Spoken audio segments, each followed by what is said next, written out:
There's one thing I've been avoiding in my art for years: backgrounds. My characters are usually fine, but the moment it's time to draw an environment, I either have the background black or pretend it doesn't exist. The problem is I want to make my own cartoon one day, and I can't really do that without knowing how to draw backgrounds. So today I'm challenging myself to create full illustration with background. To start with, I decided to draw something that wasn't too complicated. I picked this photo with a cat by the sea because I thought, how hard could it be? It's basically just three things: a cat, a stone, and the ocean. About 8 minutes in, I got to the rocks and the water and immediately realized that I had no idea what I'm doing. So I gave up. This drawing is obviously unfinished, but here's what I managed to do in those 10 minutes. And at that moment I genuinely started thinking that maybe learning backgrounds isn't actually that important, because, just look at this. It's terrible. Before this illustration I actually had one more attempt. I tried to draw this, but I gave up on it faster than with the cat because I just realized that I wouldn't be able to draw something like this digitally yet. And then I remembered something. I'm actually much more of a traditional artist than digital one. Don't get me wrong, I love drawing on my tablet, but paper just feels different. The pencil never lags, I don't have to think about brushes or layers, and somehow it always feels less intimidating. So I thought maybe the problem isn't backgrounds, maybe I'm just trying to learn them in a way that doesn't feel natural to me. So I opened Pinterest and started looking for something simple. After scrolling for a bit, I found this photo of a small church. Nothing too dramatic, just a building with a lot of little details. And for some reason it looked much less scary than the ocean I completely failed to draw. I grabbed my sketchbook, a pencil, and started drawing. By the way, I recorded the whole process, so if you want to watch the drawing without me constantly talking over, that video is already on my channel. At first I was overthinking everything, I kept looking at the reference and thinking like, there's no way I can draw this. Every brick looked like a separate challenge, every line felt important. But after maybe 15 or 20 minutes something changed. I stopped thinking about the final drawing, instead I started thinking only about the next line. And before I even realized, I wasn't stressing anymore. I think that's the moment when I finally understood why so many people enjoy drawing architecture and backgrounds. It isn't really about the building itself. It's about slowly putting together hundreds of tiny details until they suddenly become something much bigger. It's honestly kinda similar to this anti-stress coloring books. You don't finish them because you're obsessed with final picture, you just keep going because adding one more little deal is strangely relaxing. The funny thing is, if someone had asked me a week ago whether drawing windows over and over again sounded fun, I probably would have laughed. But somehow it actually was. It also made me realize that I always rush my drawings. I'm constantly thinking about the finished result before I even enjoyed making it. I want the sketch to be done, then the line art to be done, then the coloring to be done. I'm always trying to get to the end as quickly as possible. But backgrounds don't really let you do that, they force you to slow down. You can't magically skip 50 windows or 100 little leaves on a tree, you just draw one, then the next one. And maybe that's exactly what I needed. I realized that drawing isn't supposed to be a race. The point isn't to finish as fast as possible. The point is actually to enjoy the process while you're in it. Almost immediately, the same day, I decided to start a new drawing. This time I chose this photo on Pinterest. After drawing the church, I realized that maybe I was trying to learn too many things at once. Instead of worrying about perspective, architecture, and million tiny details, I decided to focus on just one thing: lighting and shadows. I wanted to understand how light interacts with different objects and, more importantly, how to recreate it on tablet. For this drawing, I mostly used the lasso tool.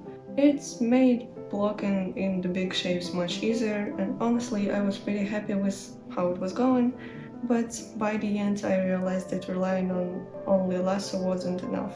Some areas looked too sharp, and too flat, so I realized that the next time I should use different techniques, like smoothing things out, Another thing I tried to keep in mind was thinking in shapes instead of details.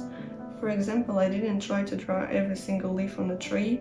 I just wanted to create the illusion that there were thousands of leaves. It looked much more natural than I expected.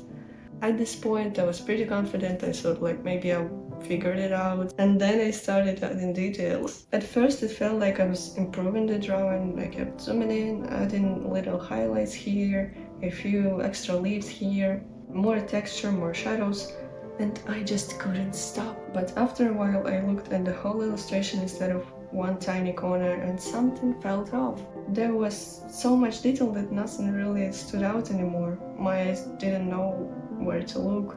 Everything was competing for attention at the same time, and the drawing just started to feel noisy. I think that's when I realized that details only work when you give them something simple to contrast with.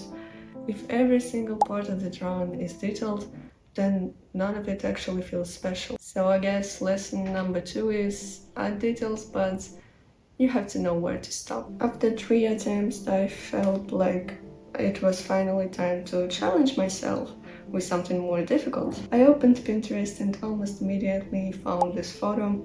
It had everything I love drawing: cats, mountains, oceans, and the girl. It felt like the kind of illustration I actually wanted to make, just another practice study. So I jumped right into it.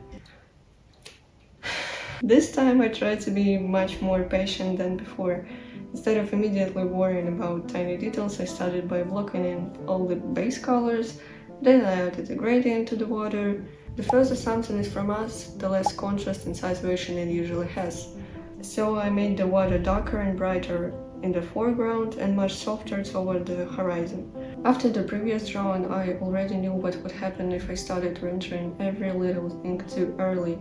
So I focused only on the big shapes, the lightning and the shadows. Everything was going surprisingly well until I got to the person.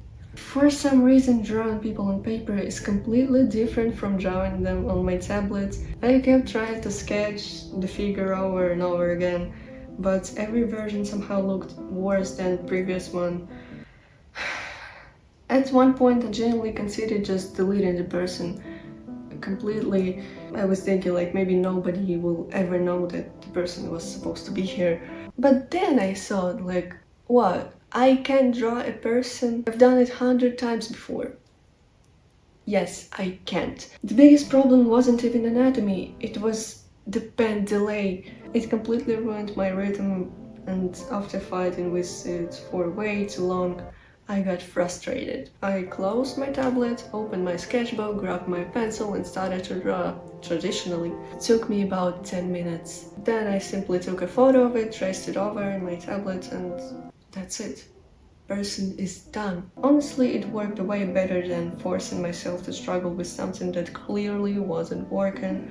And I think that's probably the biggest lesson from this drawing. Sometimes the solution is not to try harder, it's to try differently. For the girl, I followed pretty much the same workflow as before.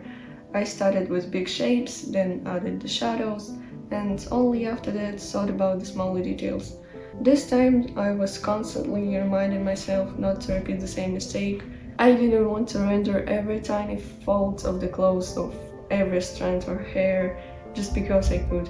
Looking at it now though, I think I could have pushed the stylization a bit, maybe simplified the shapes even further, or just spent a little time more thinking about this design. But honestly, I still like how she turned out. Then came the water. I wasn't as scared of it this time because I already failed once, so at least now I had some idea what I wanted it to look like. So my entire technique was actually really simple. I just painted a lot of long regular shapes. Near the front they were larger and more contrast. As they moved toward the horizon they became thinner, lighter, and eventually turned into tiny little lines and dots. It wasn't some secret painting technique or whatever, I just really was following the reference. And it worked well. It immediately looked like water, but it didn't steal attention from the rest of the illustration. It supported the scene instead of competing with it. I think that's something that I'm starting to slowly understand about backgrounds. They don't always have to be the most impressive part of the artwork. Sometimes their job is just to simply make everything look better. To be honest, I didn't know how to show the texture of the rocks at all, so instead of trying to convey every crack, I just added strokes of different colors and shades. It added the illusion of detail, and overall I liked how the rocks looked, but I would probably practice drawing some mountains or something like that again. Speaking of mountains, I didn't think they were worth detailing at all because they are as far away from us as possible, and if you draw too much on them, they will just take away all the attention. But now I think that maybe I should have drawn a little more detail on both the mountains and the rocks. I don't want to say too much about the cats because it was nothing special about them. I just found the reference and followed them, made cat drawing, that's all. By the way, these are my cats, and this is the final result. Honestly, I was pretty happy with it, especially considering where I started just a couple days ago, but at the same time, it still felt like something was missing. I couldn't really explain what it was. It wasn't a background, but it also wasn't the kind of illustration that made me think like, yes, I'm the god of art. So instead of stopping there, I decided to try one more time. The next day I went back to Pinterest, found this reference, and started to draw. This time I didn't even bother sketching directly on the tablet, so instead of fighting with the tablet from the very beginning, I just opened my sketchbook, spent a few minutes making a quick pencil sketch, took a photo, imported it into my drawing program, and continued from there. Maybe one day I'll get comfortable sketching digitally, but right now this feels much more natural to me. And honestly, I don't think there's anything wrong with that. This time I didn't record the whole drawing process, I only recorded a speed paint. And that's actually kind of funny because speed paints make everything look ridiculously easy. You watch someone finish an illustration in 30 seconds and think, oh, that doesn't look too difficult. But in reality, it's difficult. I spent almost 3 hours on this drawing. For some people that's really fast, for others it's incredibly slow. For me, it's actually quite a long time, especially because by the end the drawing looked completely different from what I had imagined when I started.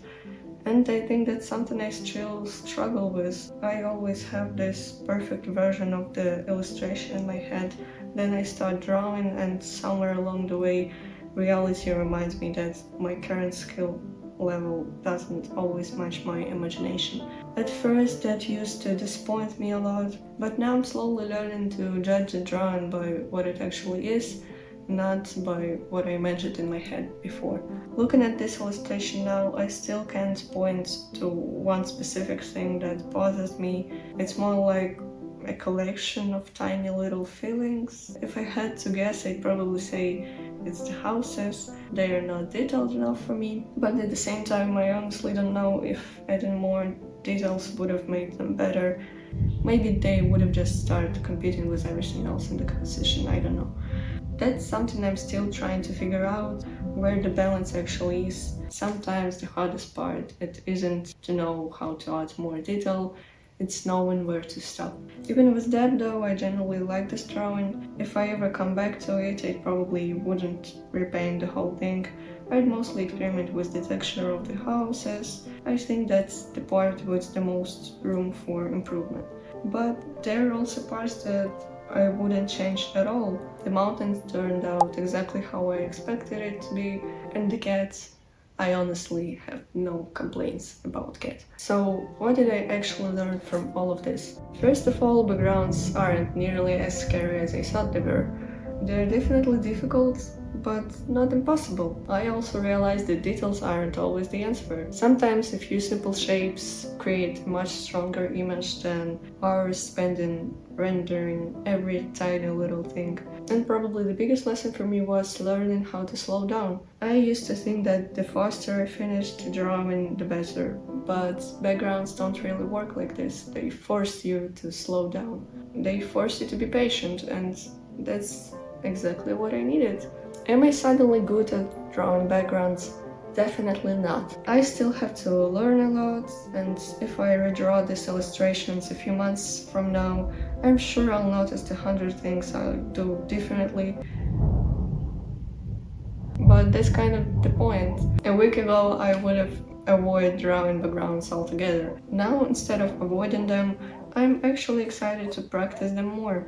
And I think that's a pretty good place to end this challenge. If you enjoyed watching me struggle with all of this, don't forget to leave a like or subscribe to me. If you have any tips about drawing backgrounds, leave it in the comments, I would love to read it. If you want more content from me, go check out my TikTok account or my Instagram account, whatever you like. Thank you for watching, I'll see you in the next one. Bye!